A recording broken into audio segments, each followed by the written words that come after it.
Hi there. Welcome to your next best step. I'm Coach Janet J. Today, we are talking about something small that can shake loose something big. So let's go. There is a window. It is about 30 seconds long, and it opens the moment you think, I could do that. And it closes the moment your brain starts listing all the reasons you should not. Most of us live our entire lives letting that window close. And neuroscience tells us that what happens inside that tiny window might be one of the most important things your brain does for your mood, your memory, and even your sense of purpose. Here is what I want you to notice. Think about the last time you wanted to do something new. Maybe it was a class, a different restaurant, a walking trail you've never explored, a creative project that kept nudging you from the back of your mind. And then think about what happened next. Most of us did not say no. We said, maybe later, or when things settle down, or my personal favorite, that's really more of a younger person thing. We did not slam the door. We just let it quietly drift shut. And here's why that matters. After about 45, our world can start getting smaller without us even realizing it. Not because we want it to, because life is full, because our routines are efficient, because we are managing a lot, caring for someone you love, keeping the household running, showing up at work, holding it together spiritually. Who has the bandwidth to add something new? So we default to the familiar. Same routines, same meals, same conversations, same rhythms. And there's nothing wrong with rhythm. Rhythm is good. But when the familiar becomes the only thing, something starts to feel flat. And we cannot always name it. Some women describe it as restlessness. Others call it boredom, though that word feels a little too simple. Some say, I feel fine. I just don't feel alive. If any of that resonates, this episode is for you. So what is actually happening in our brains when we encounter something new? Neuroscience research has established a clear connection between novelty and the brain's dopamine system. A landmark framework published in Neuroscience and Biobehavioral Reviews by Dr. Emra Duzel and colleagues showed that novel experiences activate dopamine pathways originating in the midbrain, the same system involved in motivation, memory formation, and the drive to explore. They called it the NOMAD model, novelty-related motivation of anticipation and exploration by dopamine. And here is the part that matters for us. As we age, these dopamine pathways naturally decline, which means we get less internal reward from new experiences. So we seek them out less, which means even less stimulation. It's a cycle that quietly narrows our world. More recently, in 2020, researchers at Leuven in Belgium published findings in the journal Neuron, confirming that novelty directly activates dopamine neurons and that this activation is what speeds up learning.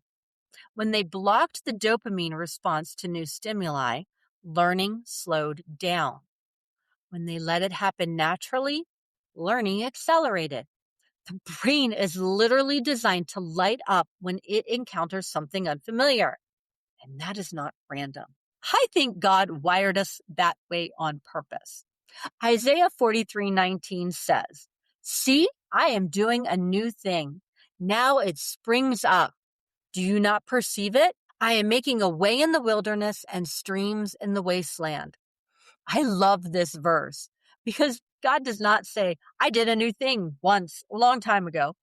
He says, I am doing a new thing, present tense, ongoing, springing up right now. And then he asks this almost playful question. Do you perceive it? As if he knows we might miss it. As if he knows we might be so locked into our familiar patterns that we could walk right past the new thing he is unfolding. So the science says your brain is wired to come alive with novelty. And scripture says God is actively making things new. The question is whether we will notice and whether we will step toward it. Now, I want to pause here because I know what some of you are thinking.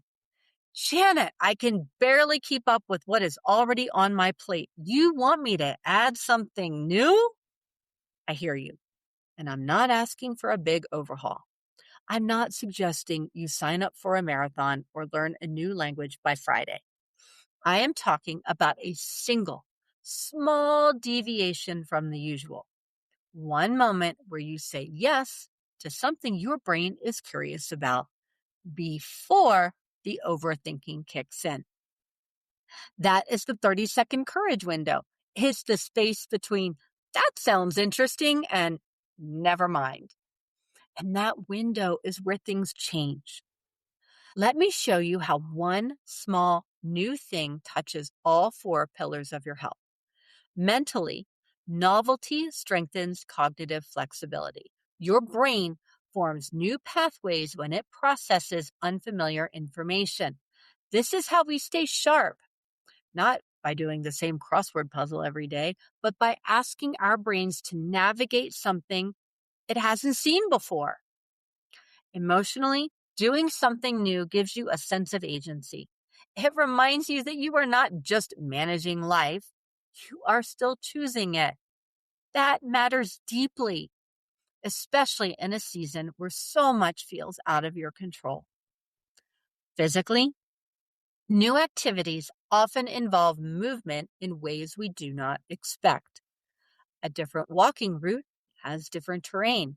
A cooking class has you on your feet. Even rearranging a room gets your body working in unfamiliar patterns. Spiritually, when you step into something unfamiliar, you have to rely on God in a different way.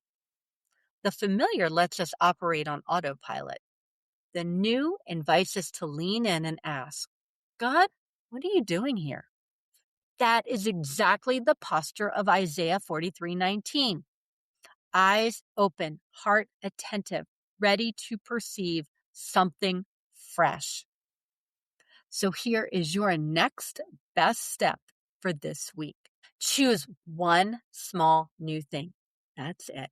A different coffee shop, a new walking route, a class you've been curious about, a recipe you've never made, a conversation with someone you don't usually talk to. You do not need a reason behind curiosity. You do not need to be good at it. You just need to say yes before the window closes. When you feel the pull of something new and your brain starts whispering all the reasons to stay put, remember, you have about 30 seconds. That is enough. Move toward it. Even one step counts. So let's anchor this. Your brain is wired to come alive when it encounters something new. Dopamine pathways light up. Motivation increases. Memory sharpens. God is in the business of doing new things and inviting you to perceive them. And the courage it takes to say yes is not some massive life-changing amount. It is about 30 seconds of, I'll give that a go. One small new thing this week. On Monday, we're diving into what invisible labor is doing to you. You do not want to miss it. Follow or subscribe wherever you are listening or watching so you don't miss an episode. And if you have a moment, a rating or review makes a real difference.